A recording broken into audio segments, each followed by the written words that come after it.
So on Blackboard, uh, I'll I'll give you some feedback about what places you may have lost marks or places where you used a rule incorrectly.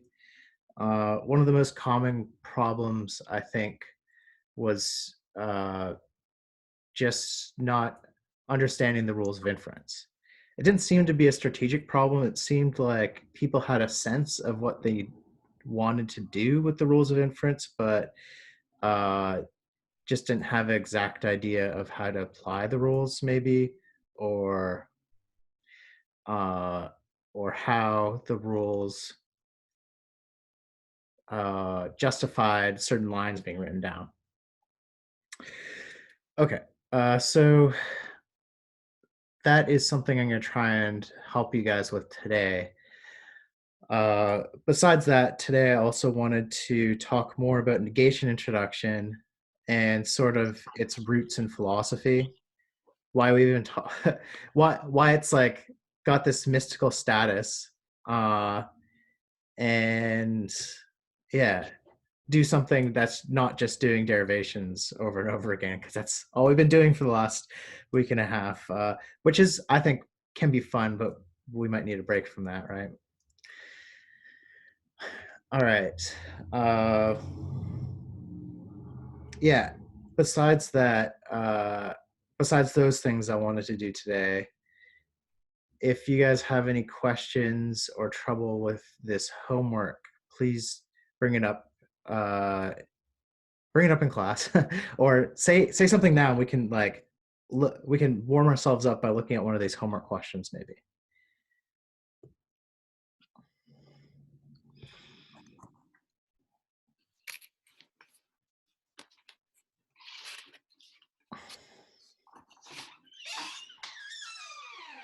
Okay.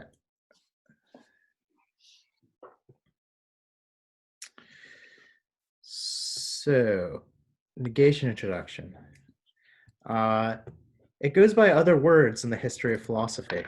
Some of them have Latin roots, like uh, this rule of inference is called reductio ad absurdum. So, a reduction to absurdity. And the idea is that at the core of an argument using negation introduction, what you're essentially showing is that from some assumption, you're getting a contradiction. So the assumption must not be true. And you see this argument form used a lot in politics, not in like a strictly formal or logical way, where it's a actual contradiction. Maybe it will reveal a paradox or something like that, showing that one of these assumptions, must be discarded. It's a form of argument we come across pretty often. And so it's interesting to see how it plays out in formal languages, or, what does our formal truth functional language capture about reductio ad absurdum, or proofs by contradiction? In our language, the schema goes like this. So uh, it's called negation introduction.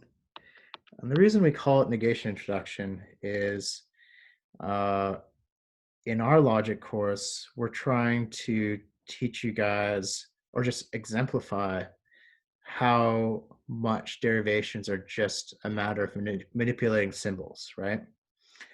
So we can capture this way of reasoning as a sort of symbol manipulation.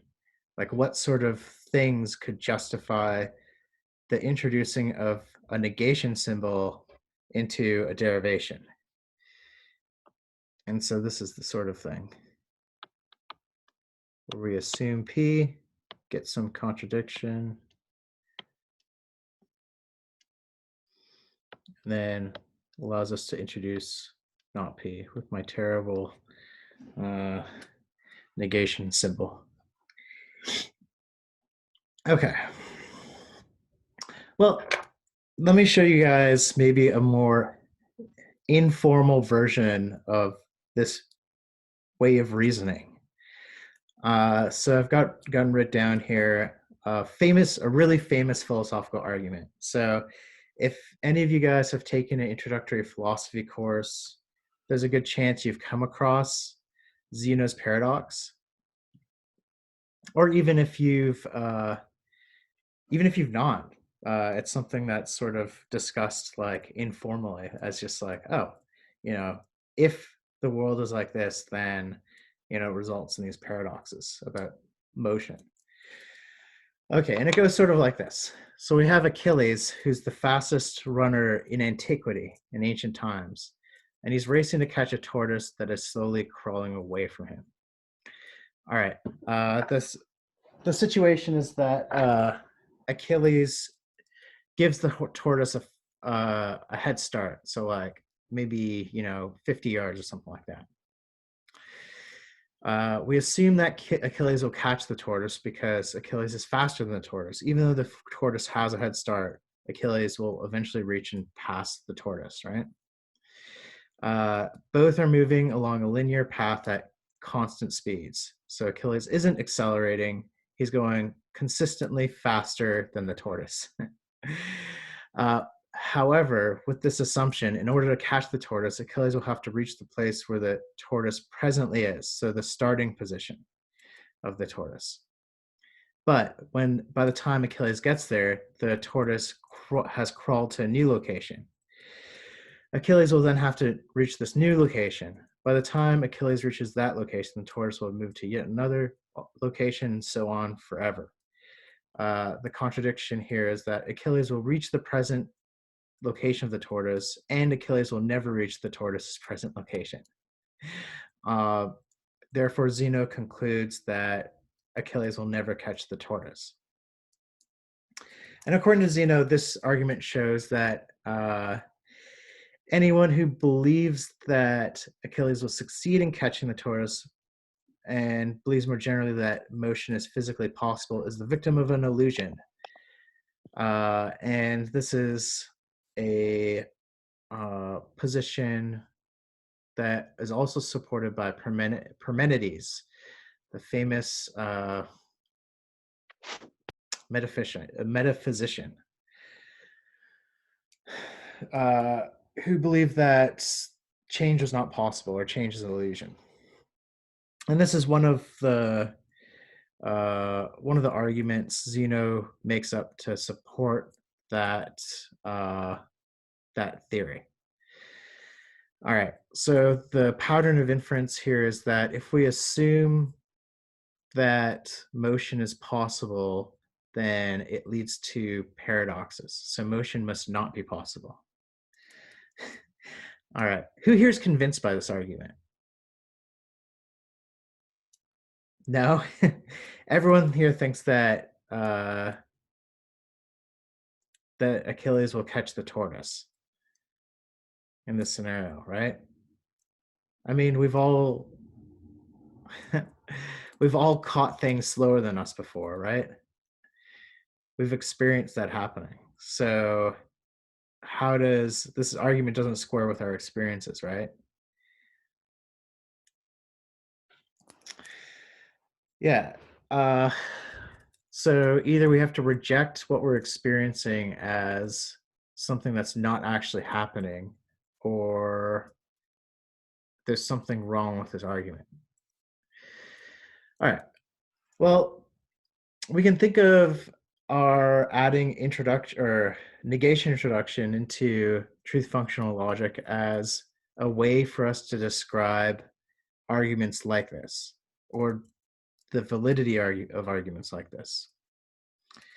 So if the assumptions are true, then the conclusion has to be true. So what's allowing this sort of truth preservation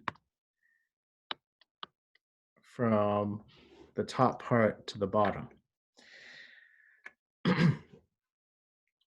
Okay, and it's a bit more complicated than, let's say, conjunction introduction.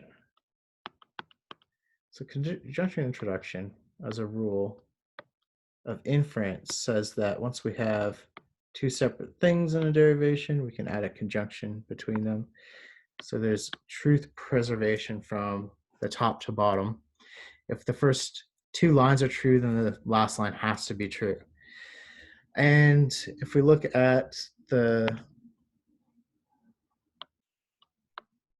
truth table for conjunctions, that just seems like it has to be the case, right?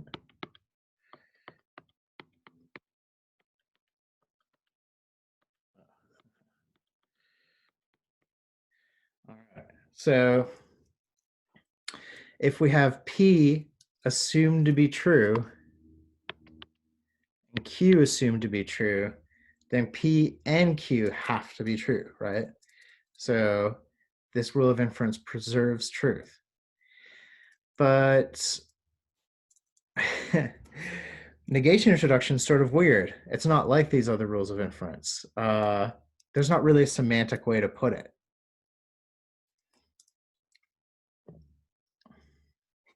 And this is why it's sort of a controversial rule of inference, and it's talked about by logicians a lot.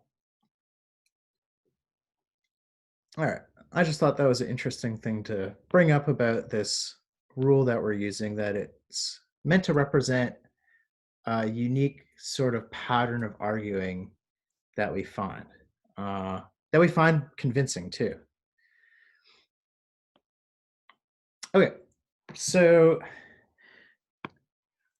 some more derivations. So these two derivations are interesting for us. They don't seem interesting yet, but what's one thing you notice about them? They're flipped. Yeah. So their derivations going one way, and then the derivation going the other way. All right. So I want you guys to give both of these derivations a try for like 5 minutes, and then we'll do them together. So maybe I suggest just giving one or the other a try, so the left or right, and then we'll do both of them together.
Okay. So, how are you guys finding doing these derivations? Challenging? Yeah. Okay. That's good because they are sort of challenging derivations. So, for the last sort of step in our course, uh, we're going to be moving on to doing theorems, which, all right, I'll just explain that later, but I've sort of introduced it before, is this idea that uh, we can have derivations with no premises.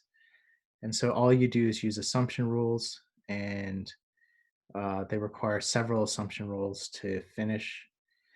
Uh, okay, but let's tackle these guys first.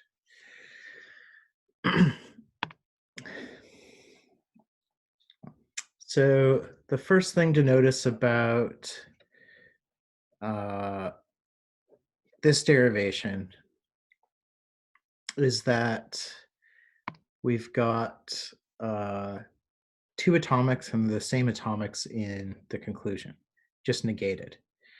Another thing to notice is that the main connective is the only two connectives in this derivation. If you want to think about what rules you're going to be using, there's two connectives, right? We've got conditionals and negations. So uh, the working backwards process isn't as straightforward as it used to be, but this is a big clue that what you guys will have to use is uh, assumption rules associated with these symbols. Okay, so arrow introduction. Let's give that a shot.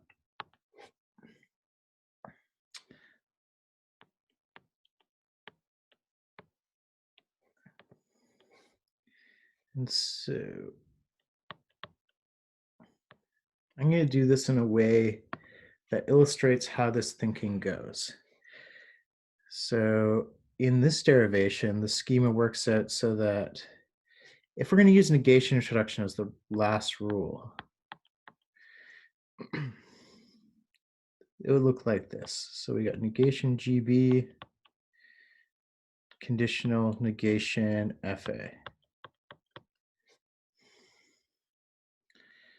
What does that mean? So that means this P has to be negation GB, and this Q has to be negation FA,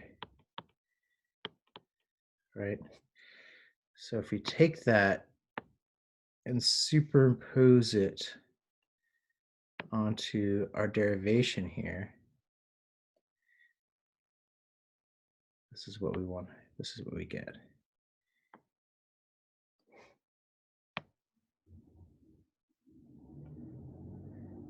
All right, so that's what we have to write out. Oh no.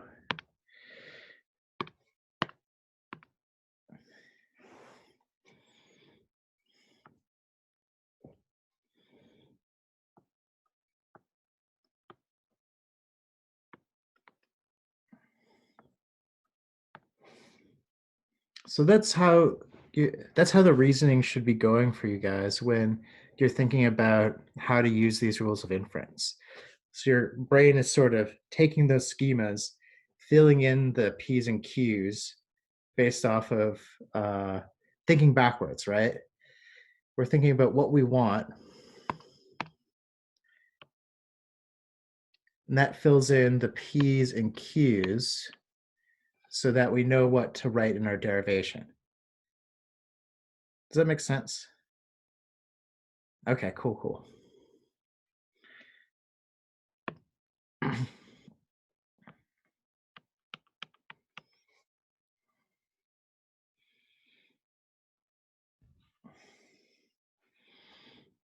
Okay.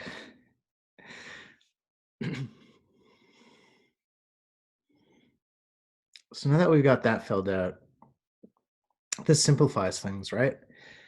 So we can think of more or less what we've got to do now is solve a derivation with two premises. So we've got negation GB and FA conditional GB. So now that we've learned this negation introduction rule, alarm bells should be going off, right? Negation introduction. And this is why.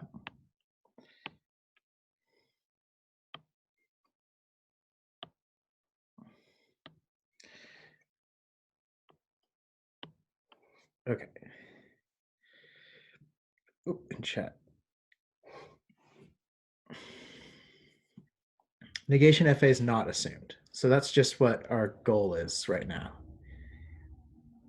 So someone asked, oh, you guys can see it in chat, but somebody asked, is negation FA assumed? And it's not. So negation FA in this derivation is just what we've written down as like one of our goals in working backwards. Okay.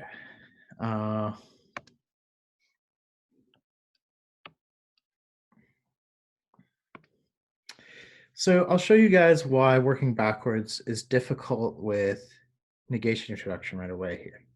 So a possibility for getting negation FA here is a negation introduction. But if we fill in the schema the same way, all this tells us is that our assumption is FA, but it doesn't tell us what Q is, right?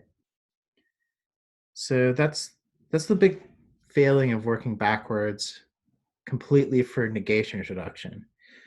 You sort of have to be creative in finding the source for a contradiction somewhere in the derivation before this. One source we can see here is this negated GB and the unnegated GB. Okay.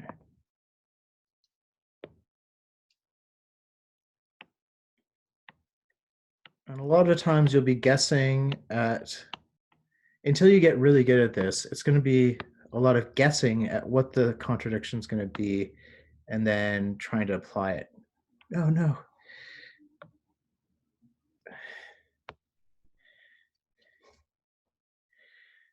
Okay, so the same sort of reasoning, we take the filled in schema and use that to help us fill in working backwards what we need and to figure out further our goals.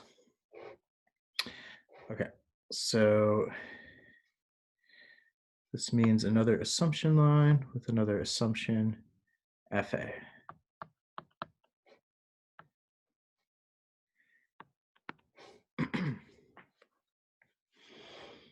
All right.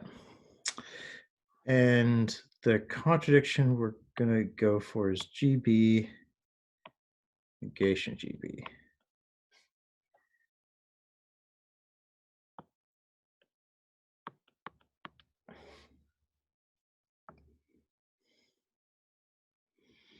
All right. Well, here's one cool thing. We can get GB from FA arrow GB.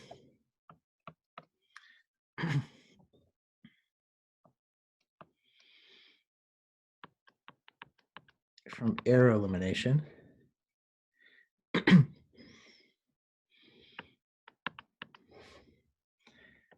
5, we can get that contradiction 4 and 2.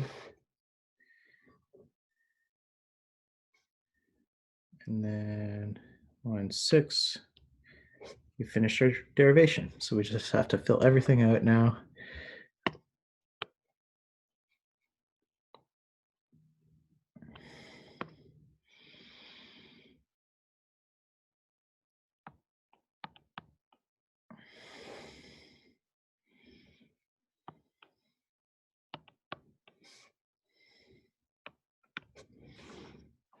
All right.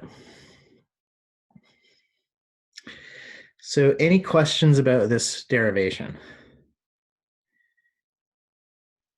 For some reason, I thought that we could use negation introduction for all of GB and then FA, or negated GB and then negated FA. Would that work? So unfortunately, well, let me think actually. Uh, so you're saying, are you okay? Are you saying assume negated?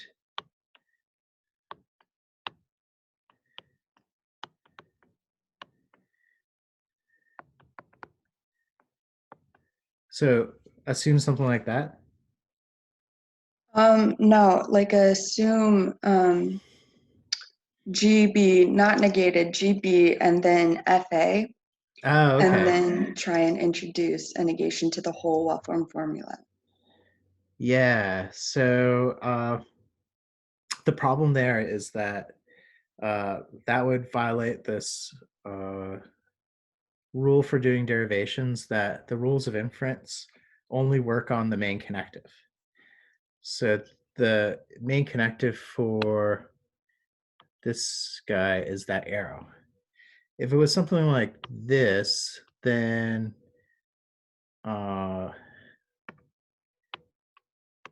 then we could do that. Yeah, good question though. All right. So who here is going a little bit stir crazy with the quarantine?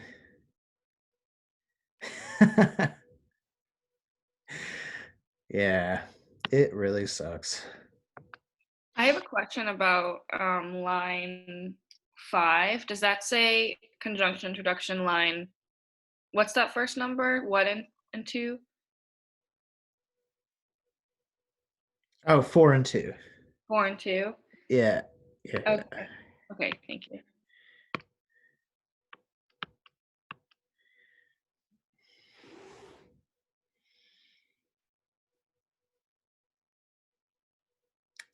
Okay.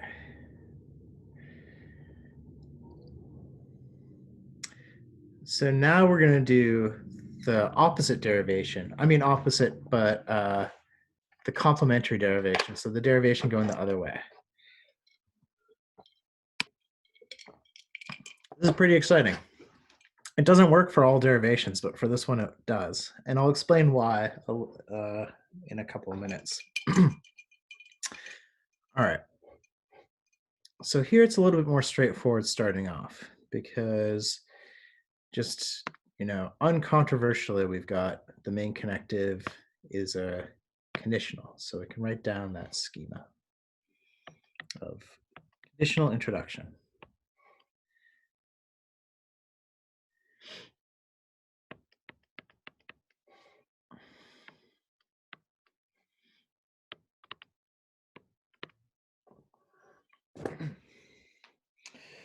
Okay, but here's where things get a little less clear. So in order to get GB, well, it's just an atomic that doesn't exist anywhere in the premises except for here, but there it's attached to negation. So in this sort of situation, this is another negation introduction clue, right? Negation introduction is the only rule that allows us to introduce atomics into into a derivation. And it allows us to do it by this little trick where we do negation elimination on a double negated version of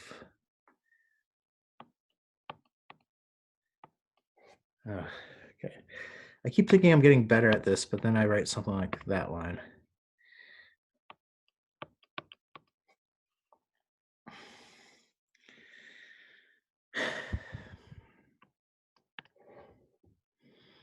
Okay, so well, if we're going to do negation introduction to get that, our assumption needs to be negation GB. And then once we have negation GB, we can eliminate that arrow, getting negation FA.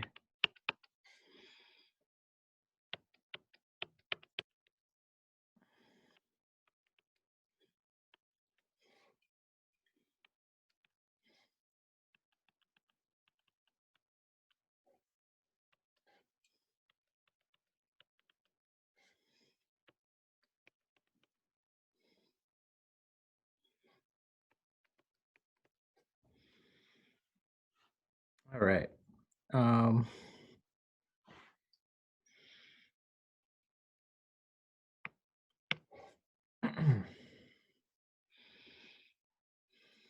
and then filling in the lines here. So it's a very similar line of reasoning, one side to the other. Okay,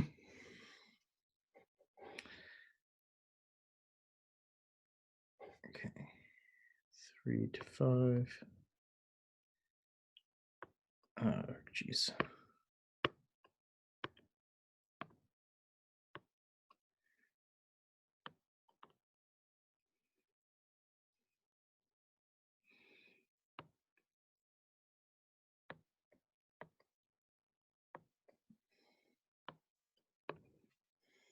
All right.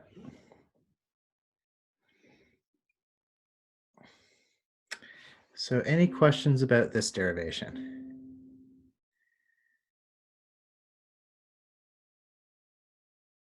Okay, so if we have a well-formed formula where we can find a derivation going from one well-formed formula to the other. So if you guys remember, there's this relation, wait,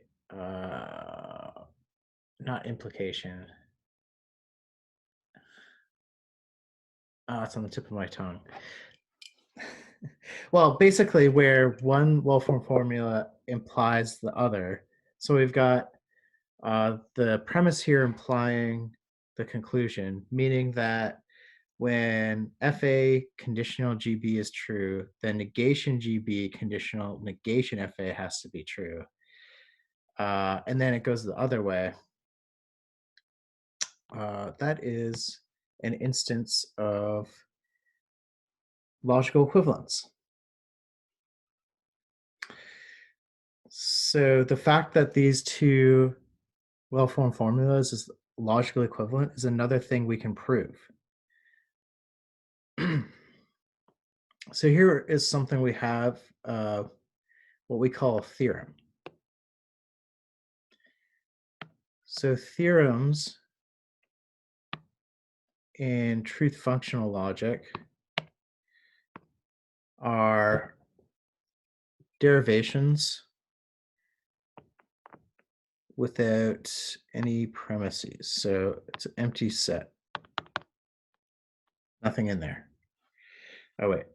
That's not how we specify empty. 0. Nothing in there. And just a conclusion.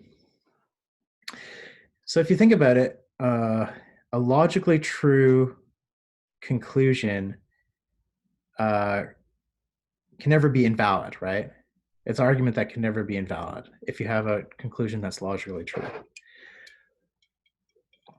So thinking about that in terms of truth tables, we can imagine the truth table for this well-formed formula under the main connective. It'll never have a model where it comes out false.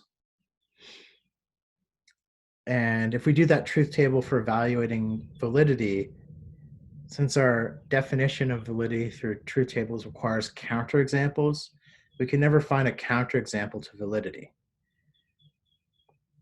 Okay, somebody asked a question. Let's see. Yes, you can create an assumption line within another assumption. Wait, were you asking that as a question, Abigail, or answering another question? I was asking earlier about it, but I cleared it up. You're good. Okay.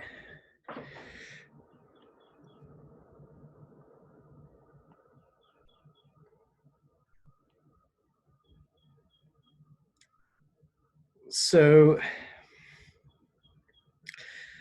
we can use our proof system to show that these are in fact theorems, right? Because if a theorem can be the conclusion to a valid argument with no premises, if we can derive a well-formed formula using our proof system with no premises, we've also proven that it's a theorem.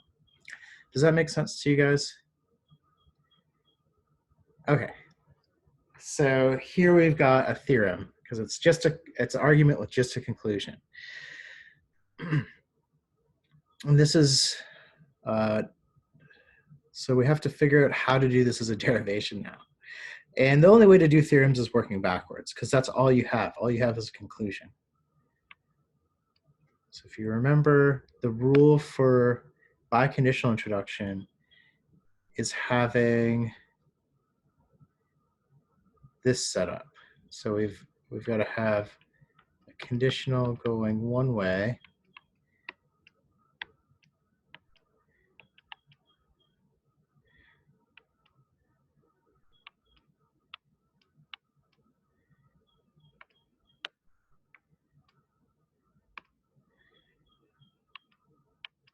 and a conditional going the other way.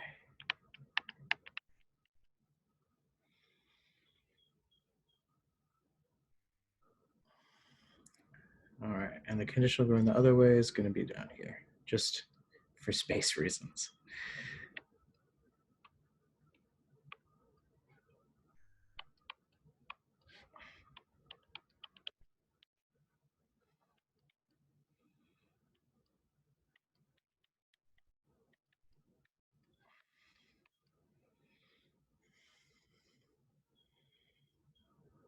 Okay, well, guess what? We sort of already proved both these conditionals, right?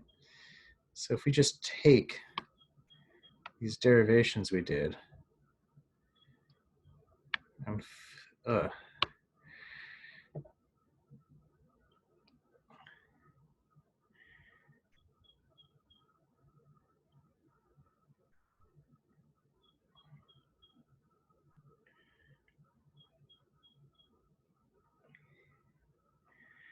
then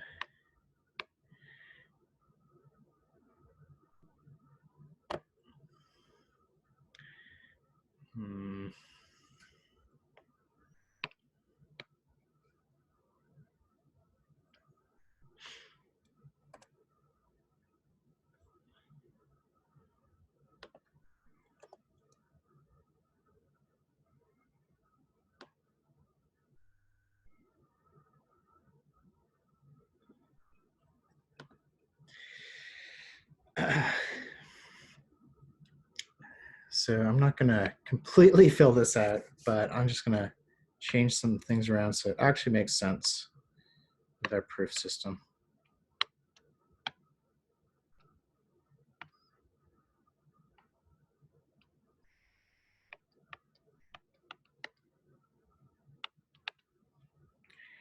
So to do this theorem, it will require 6 assumptions.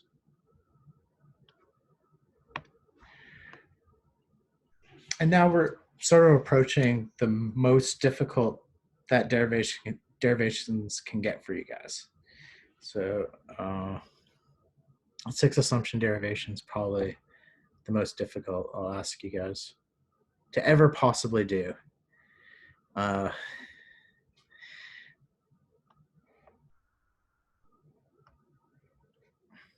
Any more than that, and you risk injuring your brain, I find.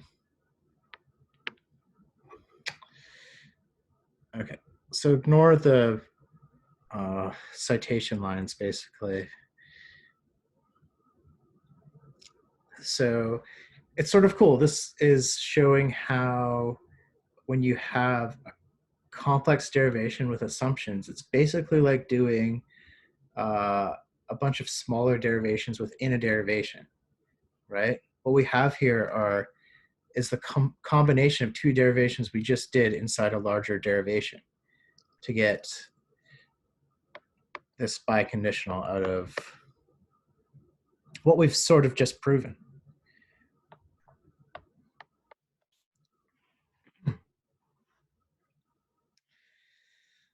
Okay. So any questions with what we did here? I guess my question would be if we were going to try to prove a theorem like this and we were just given, I guess, that conclusion line, because you said that's what a theorem is, would we be going back and figuring all of this? Like, I know we worked those 2 derivations first. Mm-hmm. So how would you go back, I guess, and reason that whole thing backwards if you didn't know what you needed to go. Okay. So that is a fair question. We'll be going over theorems more on Monday. So I'll show you guys more how to reason through them. This is sort of just introducing the idea of a theorem so far. So don't worry too much for your homeworks about understanding how to strategize for them. But I can answer that question really quickly right now. So theorems are all about working backwards. So working backwards here, knowing that the main connective is this biconditional, we're gonna have to introduce a biconditional, which means introducing two conditionals.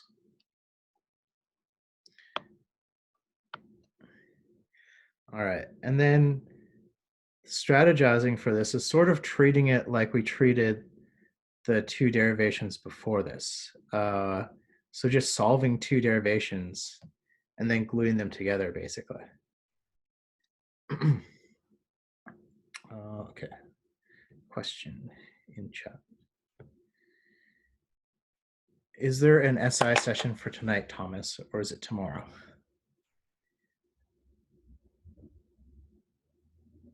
Hey, sorry. Yeah, there's one tomorrow night at 7 p.m. Yeah, Okay. I'll probably send out a link for it through email to get to the Blackboard Ultra. Okay. So just a reminder